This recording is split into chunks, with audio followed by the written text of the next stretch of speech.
Mato Grosso já registrou mais de 5 mil mortes pela Covid-19 e mais de 217 mil pessoas se contaminaram pelo novo vírus aqui no estado. Diante da possibilidade de um novo colapso na saúde, o médico sanitarista e deputado estadual Lúdio Cabral, do PT, chegou a fazer um pedido para que o governo estadual adotasse medidas mais rigorosas em todo o Mato Grosso, a fim de conter a onda de contaminação crescente. No entanto, o pedido não foi atendido. O parlamentar vem acompanhando de perto a evolução da doença no estado. Agora, eu converso com ele sobre o que a gente pode esperar nesses próximos meses. Deputado, muito obrigada por aceitar o nosso convite, para que a gente pudesse falar um pouco mais sobre esse cenário de pandemia no nosso estado, que vive nesse momento a segunda onda de infecção pelo vírus. O senhor tem feito vários alertas, inclusive vários pedidos ao governo do estado, no sentido de tomar medidas mais drásticas para impedir essa contaminação exacerbada que a gente vem vendo, principalmente depois das eleições e das festas de fim de ano. Qual é o cenário que a gente pode esperar de agora para frente? A gente já observa alguns avisos sobre as festividades de carnaval, para que as pessoas se contenham, não se aglomerem. Então, queria que você pudesse dizer um pouquinho de qual leitura você faz desse momento. Fevereiro provavelmente vai ser um período bem crítico para Mato Grosso. Bom, Michele, primeiro eu é que te agradeço a oportunidade de podermos conversar sobre esse tema. Eu estou acompanhando a curva da epidemia em Mato Grosso desde o primeiro caso confirmado no mês de março, acompanhei todo o processo de aceleração da curva, o primeiro colapso do sistema de saúde por volta do dia 20 de junho, todo o drama que nós vivemos no mês de julho, com o sistema em colapso e com a curva alcançando o seu pico. Nós vivemos um período de um mês em que tínhamos todos os dias, em média, 1.400 casos notificados e em média 40 óbitos notificados. No mês de julho nós perdemos 1.200 pessoas só no mês de julho. Em meados de agosto a curva iniciou a descida. Essa descida foi lenta, porém sustentada até o meio do mês de outubro. No meio do mês de outubro, a descida foi interrompida. Uma das explicações para isso foi exatamente o processo de campanha eleitoral e as aglomerações das campanhas. E na segunda quinzena de novembro, a curva volta a acelerar no aumento do número de casos. Tecnicamente, nós começamos a segunda onda da Covid-19 aqui no estado na segunda quinzena de novembro, e isso antes que a primeira onda tivesse declinado. Eu trabalhava, por exemplo, com projeções, nesse período de descida, de que se a velocidade da descida fosse mantida, nós chegaríamos agora, no dia 1º de fevereiro, com uma média de 30 casos novos dia e 100 óbitos dia. E a segunda onda, a reaceleração, produz um cenário hoje tão grave quanto o cenário do mês de junho. Nós temos hoje dados de ontem, atualizados a partir dos números que o Estado divulgou ontem de notificações. Nós temos hoje uma média móvel de 1.276 casos novos dia e uma média móvel de 24 óbitos dia.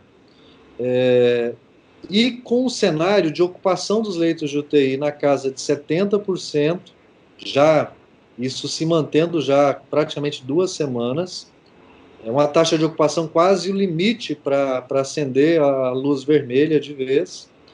E assim, há um fenômeno que os epidemiologistas começam a estudar com preocupação, que é o fenômeno da circulação dessas novas variantes do vírus. Há uma variante que nasceu em Manaus, exatamente por conta do descontrole da epidemia lá, ou seja, quanto mais circulação, quanto mais transmissão, maior a probabilidade do vírus sofrer mutações e adotar um comportamento de mais transmissibilidade e de mais gravidade nos casos. é o que parece já estar acontecendo lá, e isso pode ganhar todo o país e ganhar o mundo. Portanto, nós temos que ter muita preocupação agora com o cenário que a gente está vivendo. E as medidas que o Estado vem adotando até agora, na minha opinião, são medidas tímidas, que não trabalham com esse contexto de variantes novas, de uma nova aceleração no número de casos e com essa lentidão no processo de vacinação da população. Então, eu tenho defendido já há algumas semanas que o Estado adote medidas mais rigorosas. Não estou falando de lockdown, mas eu estou falando do Estado seguir o próprio decreto que foi editado em junho, que estabelece aqueles níveis de risco para a adoção de medidas restritivas pelos municípios. E, na minha opinião, nós deveríamos já estar seguindo as regras, as medidas restritivas para o nível de risco muito alto, que significa proibição de qualquer tipo de aglomeração de pessoas, que significa restringir atividades econômicas não essenciais, para que a gente possa conter a velocidade de expansão da epidemia nesse momento que a gente está vivendo. Deputado, o senhor também é médico sanitarista e citou um ponto importante que foi o início da vacinação aqui no estado, em todo o mundo, verdadeiramente, e falou dessa morosidade para que a gente atinja aí o público-alvo. Junto com isso, existe uma campanha muito forte anti-vacina, de disseminação de fake news. A gente vê o próprio presidente do país falando contra o imunizante. Todos os imunizantes foram desenvolvidos, principalmente o desenvolvido pela China, que é boa parte da vacina que a gente tem em Mato Grosso.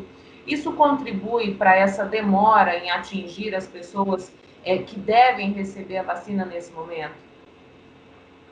Infelizmente, Michele, esse negacionismo, ele cria confusão na cabeça das pessoas. Nós estamos lidando com algo que é absolutamente novo na história da humanidade, né? A nossa geração não viveu nada semelhante ao que a gente está vivendo nessa pandemia. Então, esse negacionismo, a propagação de informações falsas pelas redes sociais, o comportamento de governantes, cria muito obstáculo para o enfrentamento da pandemia. Semana passada, tudo que entre 98 países do mundo, o Brasil é o país que pior enfrentou a pandemia desde o início dela. Não é por outra razão que nós enfrentamos taxas de mortalidade tão altas como aquelas que observamos no nosso país. Não é por outra razão que a curva epidêmica é tão longa.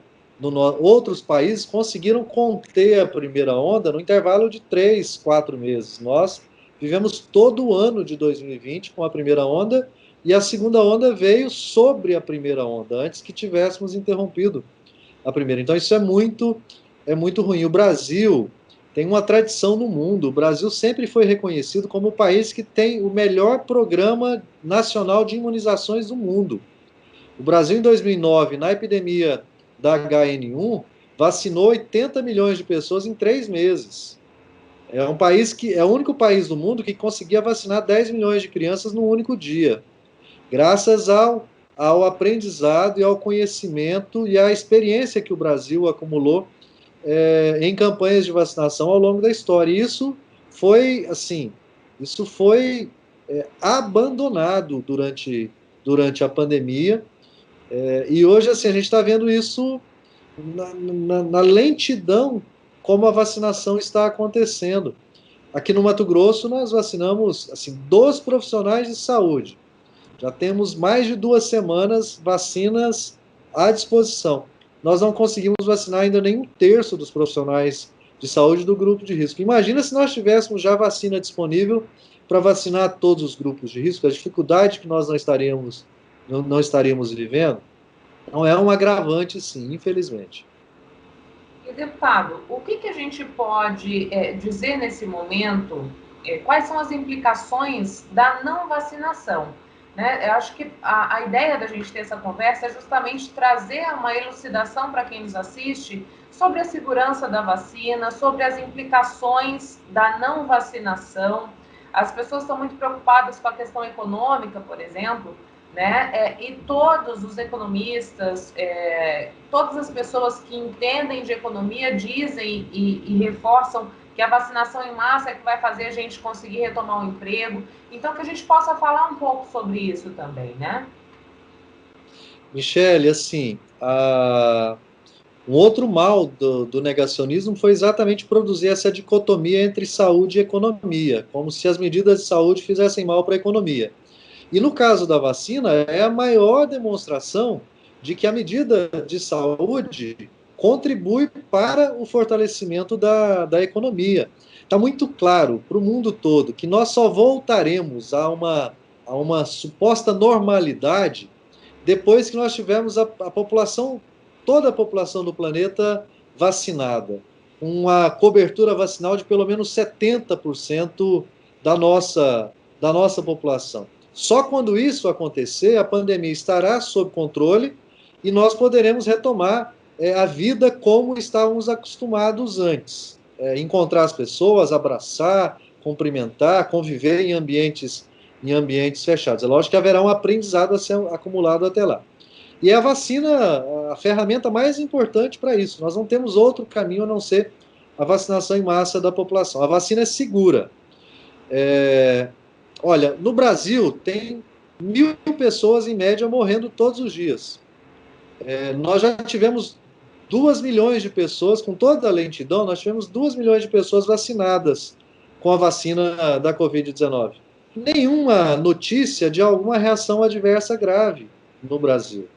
A vacina é segura, ela é eficaz do ponto de vista individual e ela é especialmente eficaz do ponto de vista coletivo, porque é a vacinação que contém a circulação do vírus.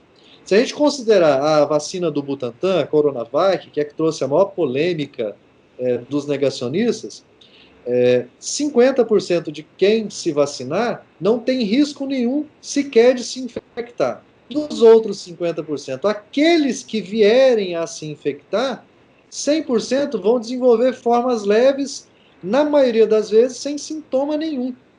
Ninguém será internado. Então, imagina se a gente consegue alcançar a cobertura necessária, 70% da população vacinada. Nós não teremos mais internações por Covid-19. Essas internações serão raras. Ora, é isso que nós temos que alcançar, e só alcançaremos com a população vacinada. E a vacinação é segura e é eficaz, porque dá proteção individual e dá proteção coletiva. E por que a proteção coletiva é importante, Michele?